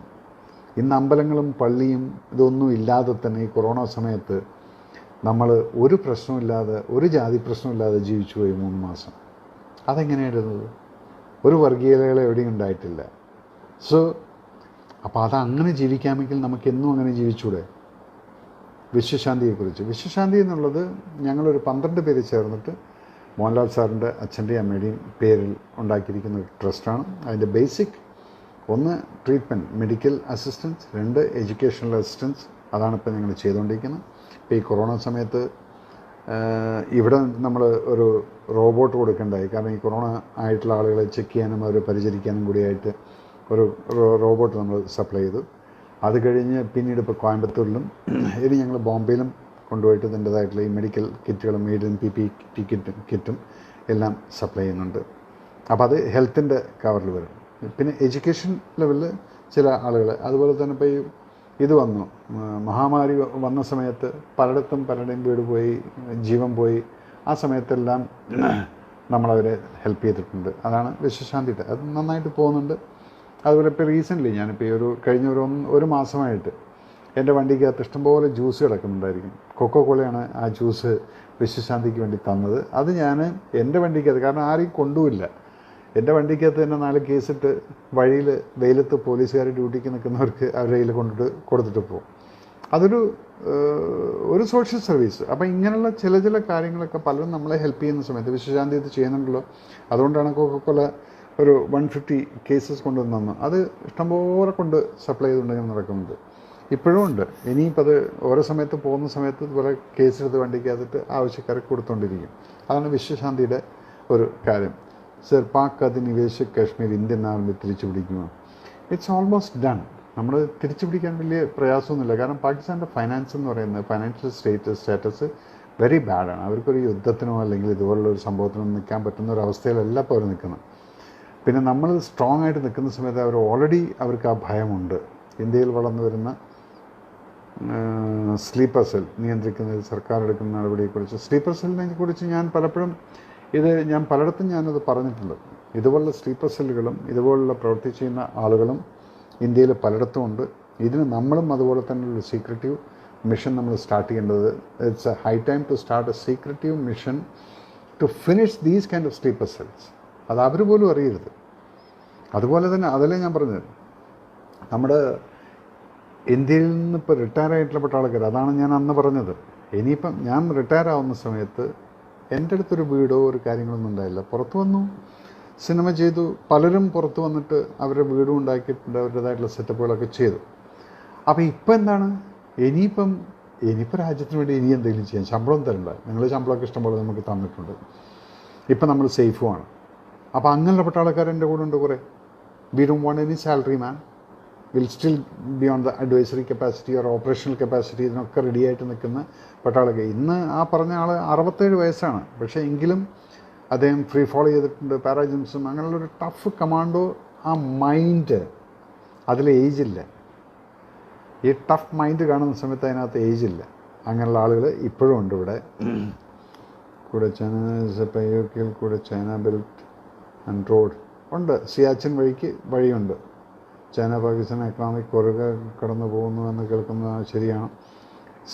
ഈ സിയാച്ചിൻ എന്ന് പറയുന്നത് തന്നെയാണ് ഭരത് POKയിൽ കൂടെ അല്ലാതെ, അത് ആ സിയാച്ചിൻ്റെ അവിടെയാണ് നമുക്ക് എക്സൈറ്റ് ചെയ്യാതെ. സിയാച്ചിനിലാണ് ചൈനയ്ക്ക് ഈസി ആയിട്ട് പാകിസ്ഥാനിലേക്ക് ഒരു റൂട്ട് ഉണ്ടാക്കാൻ പറ്റുന്നത്. അതുകൊണ്ടാണ് നമ്മൾ ഈ സിയാച്ചിൻ ഇത്രയും സ്ട്രോങ് ആയിട്ട് പിടിച്ചു വെച്ചിരിക്കുന്നത്. നിങ്ങളെല്ലാവരും വിചാരിക്കുക ആ മഞ്ഞ് കിടക്കുന്ന മലയിൽ എന്താണെന്ന്, ഇതാണ് സംഭവം. അതുകൊണ്ട് സിയാച്ചിൻ്റെ വില നിങ്ങൾക്ക് മനസ്സിലാക്കണം. എത്രയോ കഷ്ടപ്പെട്ടുകൊണ്ട് നമ്മളത് പ്രൊട്ടക്റ്റ് ചെയ്യുന്ന ആ ഒരു കാരണം കൊണ്ടാണ്. എനിവേ 600 ഇപ്പം ഓക്കെ. ഇപ്പോൾ ഇഷ്ടംപോലെ സമയമായിരിക്കുന്നു. എത്ര സമയമായി എന്നുള്ളത് എനിക്കറിയില്ല. പക്ഷേ എങ്കിലും എൻ്റെ അടുത്ത് ഇപ്പോൾ ഇവിടെ വാച്ചൊന്നും കാണാനില്ല. ഉണ്ട്. ഓക്കെ. 8 മണി മുതൽ 9 മണി വരെ 1 മണിക്കൂറോളം ഞാൻ നിങ്ങളടുത്ത് സംസാരിച്ചുകൊണ്ടിരുന്നു.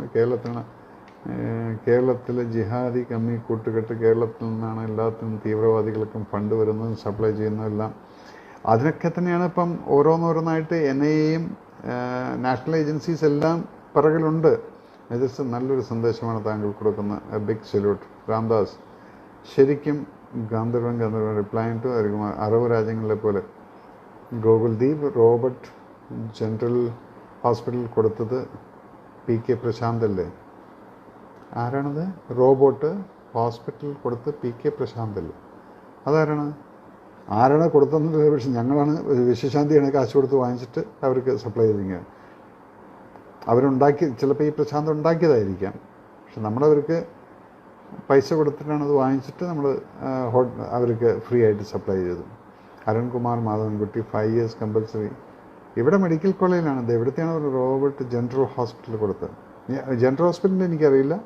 എറണാകുളം മെഡിക്കൽ കോളേജിൽ അവിടെയാണ് നമ്മൾ കൊടുത്തിരിക്കുന്നത്. അത് കളക്ടർക്ക് ഹാൻഡ് ഓവർ ചെയ്ത് കൊടുത്തിരുന്നു. വിശ്വശാന്തി ചെയ്തതാണത്. നമസ്തേ സർ. അരുൺകുമാർ ആണ് തീവ്രവാദികൾ നുഴഞ്ഞു കയറുന്നത്. സാർക്ക് നേരിട്ട് അറിയാവുന്ന? അതെ.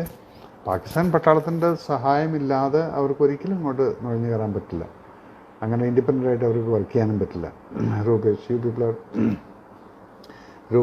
U people are young forever. Very proud of you ചേട്ടാ. എല്ലാവരെയും ഇതിൽ ഇൻവോൾവ് ചെയ്യാൻ പറ്റില്ലേ? ചേട്ടൻ ട്രെയിൻ ചെയ്യുന്ന റെഡിയാക്കാൻ പറ്റില്ലേ? നമുക്ക് റെഡിയാക്കുകയൊക്കെ ചെയ്യാം. അതെപ്പോൾ വേണമെങ്കിലും ചെയ്യാം. നിങ്ങളെപ്പോലുള്ള ആൾക്കാരെ നമ്മുടെ കയ്യിൽ കിട്ടിക്കഴിഞ്ഞാൽ ചിലപ്പോൾ ഫസ്റ്റ് 1 വീക്കിലൊക്കെ ചിലപ്പം നിങ്ങൾക്ക് ചില പ്രശ്നങ്ങളൊക്കെ തോന്നിയെന്ന് വരും. പക്ഷെ നമ്മൾ അതെല്ലാം സെറ്റ് ചെയ്ത് തരാം. അപ്പം സർ, എനിക്ക് 35 വയസ്സായി. ഒരു രക്ഷയില്ല. 35 വയസ്സായി കഴിഞ്ഞാൽ പട്ടാള സേവനത്തിന് പോകാൻ പറ്റില്ല. ഇതുപോലെ വല്ല ഫ്രീ സർവീസും ഗവൺമെൻറ് പറയുകയാണ് ഇഷ്ടമുള്ളവർ വാ, ഇതുപോലുള്ള ആൾക്കാരെ. അപ്പോൾ അങ്ങനെയൊക്കെ ട്രെയിൻ ചെയ്തിട്ടൊക്കെയാണെങ്കിൽ അത് വളരെ വിഷമമാണ്. ഇന്ത്യ മഹാരാജ്യത്തിൽ അങ്ങനെ ഒരു സിസ്റ്റം ആയിട്ടില്ല. ഞങ്ങൾ റിട്ടയർഡ് പട്ടാളക്കാരെ തന്നെ അവർ വിളിക്കുമോ ഇല്ലേ എന്നുള്ളത് അറിയില്ല. പക്ഷെ നമ്മളത് ഓഫർ ചെയ്തിട്ടുണ്ട്. സർ, ഇപ്പോൾ 3 month മിലിറ്ററി റിക്രൂട്ട്മെൻറ്റ് കേട്ടു. അതും കൂടി എക്സ്പ്ലെയിൻ പ്ലീസ്. ഇപ്പോൾ 3 മാസം മിലിറ്ററി റിക്രൂട്ട്മെൻറ്റ് കേട്ടു. ഉണ്ണീഷൻ, ഞങ്ങൾ റിക്രൂട്ട്മെൻ്റ് എല്ലാം അങ്ങോട്ടും കൊണ്ട് താറുമാറായിട്ട് കിടക്കുകയാണ്. പക്ഷേ ഈ കൊറോണ കഴിഞ്ഞാൽ ആ സമയം അവർ എക്സ്റ്റെൻഡ് ചെയ്തിട്ട് ഇങ്ങോട്ട് തള്ളും. അതുകൊണ്ട് നമുക്ക് എങ്ങനെയായാലും ഞങ്ങൾക്ക് ട്രെയിനിങ് പ്രിപ്പയർ ചെയ്യാനുള്ളത്. അപ്പോൾ എല്ലാവർക്കും NRC-യെക്കുറിച്ച് എന്താണ് അഭിപ്രായം? NRC എന്നുള്ളതൊക്കെ ഇപ്പം അറിയുന്നുണ്ടല്ലോ. ഇപ്പോൾ ബംഗാളീസ് അങ്ങോട്ട് പോകുന്ന സമയത്തും തിരിച്ചിങ്ങോട്ട് വരുന്ന സമയത്തും ഇതൊക്കെ ചോദിക്കാൻ നിൽക്കുന്നുണ്ടല്ലോ ബോർഡറിൽ. ഇതൊക്കെ തന്നെയായിരുന്നു ആദ്യം പറഞ്ഞിരുന്നത്. ആ സമയത്തെല്ലാം തെറ്റിദ്ധരിപ്പിച്ചു. ഇവിടുത്തെ മുസ്ലിങ്ങളെ മുഴുവൻ തെറ്റിദ്ധരിപ്പിച്ചുകൊണ്ട് അവരെ മുഴുവൻ റോട്ടിലേക്ക് ഇറക്കി. ആ തെറ്റിദ്ധാരണയാണ് ആദ്യം മാറ്റുന്നത്. ഇതാർക്കും ഒരു ഹിന്ദുവിനോ മുസ്ലിമോ ക്രിസ്ത്യാനോ സെപ്പറേറ്റ് അല്ല. ഇത് ഓരോ ഇന്ത്യൻ പൗരനുമുള്ള ഇതാണ്. അതിനകത്ത് നമ്മൾ ഇവിടുത്തുകാർക്ക് യാതൊരു വിധത്തിലുള്ള പ്രശ്നമില്ല എന്ന് പറഞ്ഞു കഴിഞ്ഞാൽ അത് കേൾക്കാൻ തയ്യാറില്ല. അത്രയും തലയിലോട്ടങ്ങ് അടിച്ച് കയറ്റി രാഷ്ട്രീയപരമായിട്ട്. ഇത് അതുകൊണ്ടാണ് ഞാൻ പറയുന്നത്, നിങ്ങളൊന്നും ഇങ്ങനെയുള്ള ഇതിൽ ചെന്ന് പെടരുത്. നിങ്ങളിപ്പം RSS ആണെങ്കിലും അല്ലെങ്കിൽ യൂത്ത് സംഘടനകൾ എന്ത് തന്നെയാണെങ്കിലും ശരി, നിങ്ങൾ ചെയ്യുന്ന പ്രവൃത്തികളിൽ നിങ്ങൾക്ക് ആ രാജ്യസ്നേഹം എന്നുള്ളതാണ് വേണ്ടത്, അല്ലാതെ വർഗീയതയല്ല വേണ്ടത്. ആ വർഗീയത ഒരിക്കലും നിങ്ങളുടെ മനസ്സിനകത്ത് വരാൻ പാടില്ല. നിങ്ങൾ ശക്തമായിട്ട് മുന്നോട്ട് പോകും. ആ ശക്തമായിട്ട് മുന്നോട്ട് പോകുന്ന രാജ്യസ്നേഹം, എൻ്റെ നാട്ടുകാരൻ, എൻ്റെ മണ്ണിലുള്ളവൻ, ഇവൻ എല്ലാവരും പ്രൊട്ടക്റ്റ് ചെയ്യുന്നൊരു പട്ടാളക്കാരനെ പോലെ നിങ്ങൾ ചിന്തിക്കും. ഞാൻ ബോർഡറിൽ നിൽക്കുന്ന സമയത്ത് എൻ്റെ പിറകിൽ ഈ നാട്ടിൽ എത്ര ജാതിയും മതമുണ്ട്. ഞങ്ങളൊരിക്കലും